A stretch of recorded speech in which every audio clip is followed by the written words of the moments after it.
स्वागत है आपका आपके इस यूट्यूब चैनल टोनूस फर्स्ट वन पर। दोस्तों, जैसा कि आप सभी को पता है कि आज जो है मुख्यमंत्री की अध्यक्षता में एक कैबिनेट बैठक हुई, जिसमें एक चीज़ के बारे में यहाँ पर जिक्र किया गया दोस्तों, वो है आपका राजस्व एवं भूमि सुधार विभाग। दोस्तों, आपको पता है पिछले 1-2 महीने से क्या हो रहा है कि इस निवाली के ऊपर कई तरह के जो है आरोप प्रत्यारोप लग रहे हैं। कोई विरोध कर रहा है, कोई सहयोग कर रहा है, ठीक है।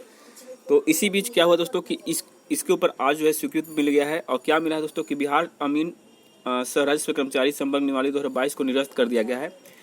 दोस्तों, इस निवाली में क्या था, नया निवाली में कि ये जो कैडर है यानी कि राजस्व कर्मचारी और अमीन का, ये राज्य स्तरीय कैडर बना था, लेकिन इसको अब रद्द करते हुए पुराना नियम ही इसमें लागू किया गया है। जैसे कि बिहार अमीन का 2013 का नियम लागू हो गया है और उसका संशोधन नियमावली 2016 वो अमीन का लागू हो चुका है।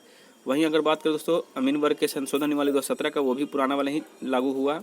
और बिहार राजस्व कर्मचारी संवर्ग नियमावली 2011 और 2013 ये दोनों जो है पुनर्जीवित कर दिया गया है। यानी दोस्तों इसी के बेस पर अब आपकी नियुक्ति होने वाली है और इसी के हिसाब से आपका पोस्टिंग वगैरह सब कुछ होगा। तो आइए जानते हैं 2011 के निवाली में क्या लिखा हुआ है और इससे क्या समझ में आता है। ठीक है, चलिए स्टार्ट करते हैं।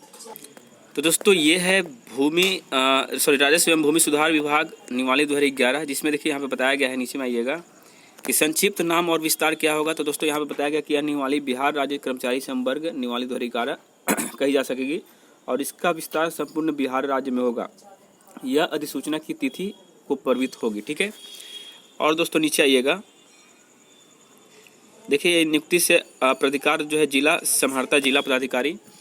और संवर्ग की बात करें दोस्तों तो यह प्रधान सचिव राजस्व एवं भूमि सुधार विभाग के संवर्ग के अंतर्गत आता है। और आयोग की बात करें तो बिहार कर्मचारी चयन आयोग। ठीक है, आगे बढ़ते हैं दोस्तों। यहाँ पर देखिएगा पॉइंट नंबर 3 की अगर बात करें तो यहाँ लिखा हुआ है संवर्ग का गठन। तो इस सेवा या संवर्ग में राजस्व कर्मचारी कोटि के पद होंगे और यह संवर्ग जिला स्तरीय होगा। ठीक है, यानी कि आपकी जो पोस्टिंग है वो जिला में होगी और जिला स्तरीय होगी। ठीक है, तो इस निवाली के लागू होने से पूर्व इस कोटि में नियुक्ति एवं कार्यरत व्यक्ति स्वतः इस संदर्भ में शामिल समझे जाएंगे और मंजूर किए गए बल की संख्या राज्य सरकार समय समय पर घटा बढ़ा सकेगी या पदों में कोई भी संख्या निलंबित संरक्षण के अधीन रख सकेगी। ठीक है, तो एक बात होता है दोस्तों कि ये जिला स्तरीय पद है। और उसके बाद दोस्तों आगे बढ़ते हैं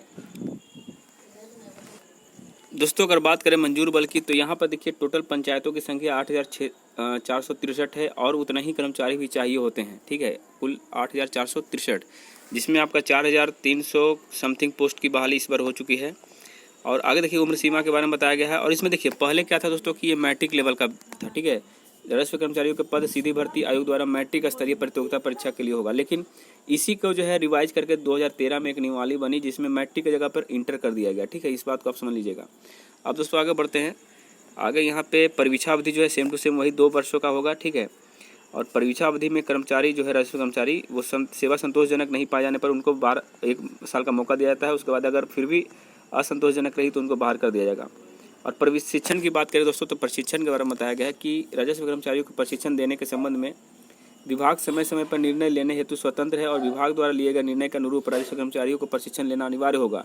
यदि प्रशिक्षण के अंत में कोई परीक्षा यानी कि एग्जाम निर्धारित की जाती है तो उसमें उत्तीर्णता अनिवार्य होगी। ठीक है, विभागीय परीक्षा और पाठ्यक्रम क्या होगा तो ये समय समय पर आपको बता दिया जाएगा कौन से क्या करना है। ठीक है, अब सेवा संपुष्टि की बात करें तो यहाँ पर आपको जो भी एग्जाम वगैरह होंगे उस परिवीक्षा अवधि के दौरान उन सबको क्वालिफाई करते हुए आप आगे चलते जाइएगा। उसके बाद आपकी जो परिवीक्षा अवधि खत्म हो जाने के बाद आपको पोस्टिंग जो है वो परमानेंट कर दी जाएगी। दोस्तों वेतन की अगर बात करें तो वेतन में यहाँ पे वही बताया गया है 5200 से 20,200 एवं ग्रेड पे 1900 या समय समय पर इसको बढ़ाया या घटाया जा सकता है। ठीक है, तो संभावनाएं रहती है कि बढ़ती है घटती नहीं है। और वरीयता की बात करें दोस्तों तो देखिए यहाँ बताया गया कि राज्य सरकार के सामान्य प्रशासन विभाग द्वारा समय पर नियत सिद्धांतों एवं प्रक्रिया के आधार पर होगा। और वही बात बताई गई दोस्तों कि आपका जो सेवा संपुष्टि है या पदस्थापन है या फिर नियुक्ति है या फिर वरीयता सूची है या फिर प्रोन्नति है, कोई भी जो इससे संबंधित कोई भी विषय पर अगर कोई एक्शन लेगा तो वो नियुक्ति प्राधिकार के नियंत्रण के अधीन ही होगा। तो ये तमाम चीज़ें आप देख सकते हैं दोस्तों, यही सब चीज़ बताया गया है 2011 वाले में, कुछ खास नहीं है। एक बात तो तय है आपका जिला स्तरीय है तो संभावना ज़्यादा बनती है कि आपका जो है पोस्टिंग जो है आपका अपने खुद के ज़िले में होने की ज़्यादा संभावना बनी रहेगी। जिस तरह से पंचायत सचिव में हुआ है दोस्तों उस तरह से इसमें हो सकता है कि दूसरे ज़िलों में भी मिले, लेकिन ये डिपेंड करता है कि उस ज़िले में कितने कैंडिडेट जो है सिलेक्ट किए गए। क्योंकि देखिए पंचायत सचिव में ऐसा नहीं कि सभी को बाहर मिला है, बहुत से ऐसे छात्र हैं जिनको खुद का जिला मिला है, यानी कि स्वयं का जिला उनको मिला है। जैसे पटना वाले छात्रों को पटना ही मिल गया, जहानाबाद वालों को जहानाबाद मिल गया। इस तरह से कई सारे छात्र हैं जिनको अपना जिला मिला है, लेकिन मैक्सिमम छात्र जो है उनको बाहर दिया गया है। तो हो सकता है राज्य सेवा कर्मचारी में यही रूप अपनाया जाए। करिए आगे आने वाले दिनों में देखने वाली बात है दोस्तों। तो अब तक का यही अपडेट था कि जो नया वाला कैडर था उसको बदलाव रद्द कर दिया गया है, न्यू जो है जो ओल्ड वाला न्यू वाली था उसी को लागू किया गया है। जय हिंद, जय भारत।